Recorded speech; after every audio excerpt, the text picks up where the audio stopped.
பீகார் வெற்றியை போன்ற ஒரு மோசடியை தமிழகத்தில் நிறைவேற்ற பாஜக முயல்கிறது என ஆதித்தமிழர் கட்சி தலைவர் ஜக்கையன் தெரிவித்துள்ளார்.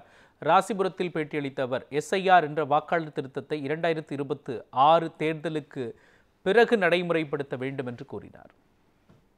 தமிழ்நாடு முதல்வர் அவர்கள் இன்றைய தினம் தூய்மை பணியாளர்களுக்கு 3 வேளை இலவசமாக உணவு வழங்குகின்ற திட்டத்தை துவக்கி வைத்திருக்கிறார்கள். உண்மையாகவே நாட்டிலேயே முதன்முறையாக தமிழகத்தில் பெரியார் பிறந்த மண்ணில் தூய்மை பணியாளர்களுக்கான இத்தகைய நடவடிக்கைகள் என்பது பாராட்டுக்குரியது. தமிழக முதல்வரை ஆதித்தமிழர் கட்சி நெஞ்சார பாராட்டுகிறோம்.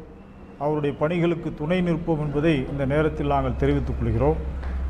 அதே நேரத்தில் இந்த திராவிட முன்னேற்ற கழகத்தினுடைய கடந்த 4.5 ஆண்டுகால ஆட்சிகளுடைய சாதனைகளை குறிப்பாக பட்டியலினத்தவர்களுக்கும் பழங்குடி மக்களுக்கும் இந்த திராவிட மாடல் அரசு என்ன செய்தது என்பது குறித்த ஒரு விளக்கத்தை, சாதன விளக்கத்தை வெளிப்படுத்துகின்ற விதமாக ஆதித்தமிழர் கட்சி சார்பாக கன்னியாகுமரி முதல் சென்னை வரை ஒரு மாபெரும் சமூக நீதி எழுச்சி பயணத்தை நாங்கள் தொடங்குகிறோம்.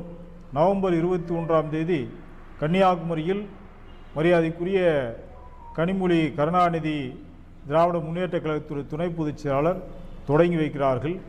ஆக இந்த பயணம் கிட்டத்தட்ட ஒரு 25 மாவட்டங்கள் கடந்து சென்னையில் இறுதியாக நிறைவு பெறுகிறது.